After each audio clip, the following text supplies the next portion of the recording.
Hi everyone, this is Kimberly Nye. If you're new, welcome. If you're returning, welcome back. So today we're going to be getting into part 2 of the Chicago Getaway Hostel tour and review.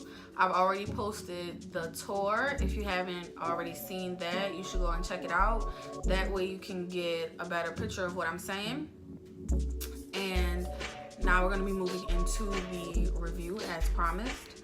So I do want to jump right into it, but before I do, I want to kind of just paint a brief picture of what a hostel is, just in case you haven't stayed in a hostel before or in case you haven't heard of a hostel before.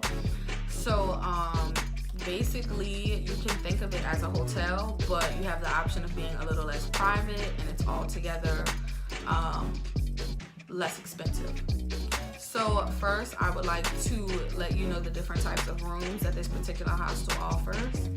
And I'm going to be going in the direction of least expensive and least private rooms.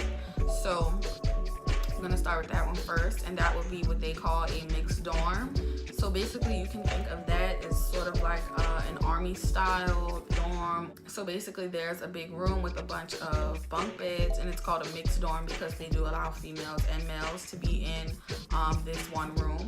I do believe that they offer like just an all-female dorm and an all-male dorm. I do believe that there's places for you to put your things, of course, like a locker or something like that. Those who stayed in the mixed dorm will have a shared bathroom, and basically there's a male bathroom, there's a female bathroom, and it's just a bunch of showers, there's a bunch of toilets, there's a bunch of sinks. So that's kind of how that goes. So that's it for the mixed dorm. Next, we're going to be moving up to a posh pad, which is a little more private, and this might be a good choice if you're going to be going with a group of friends, maybe 5 to 8 friends, something like that. So it's still bunk beds, but it sleeps 8, and there's a private bathroom, so there's a little more privacy. In that case, you're in a room with just the people that you know, and you have a private bathroom as well.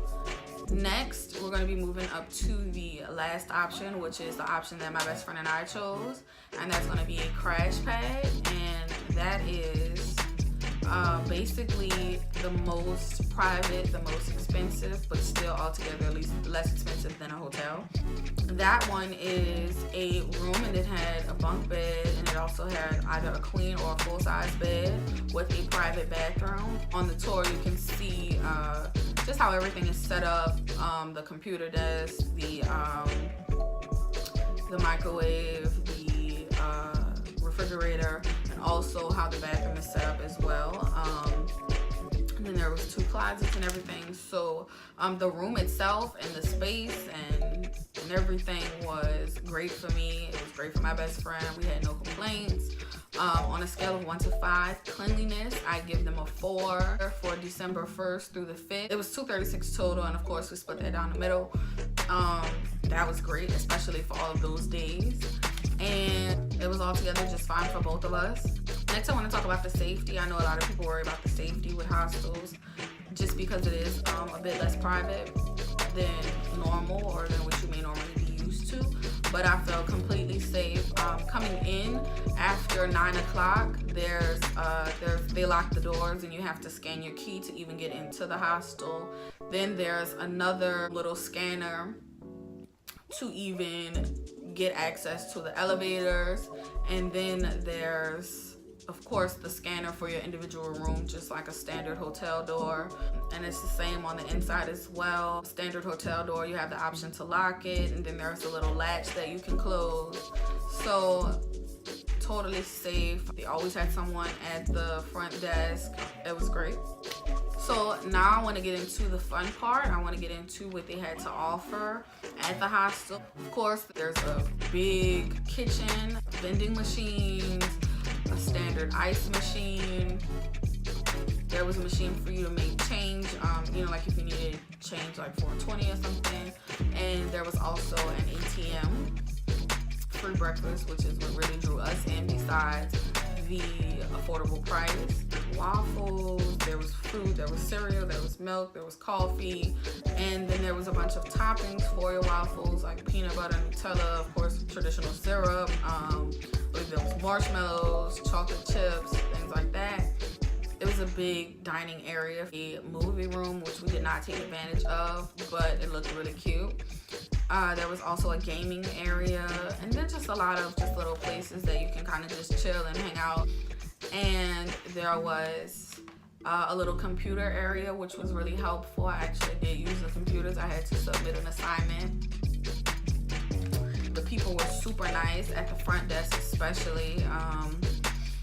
They kind of offered us a little tour. There was a really big wall map, and they, were familiar with the area. You could tell they kind of let us know what was in the area. If we wanted to know, okay, well, where's a Walmart, where's a Target, where's a, like what's like really good food or something like that. They were able to kind of pinpoint that to us, and that was really helpful.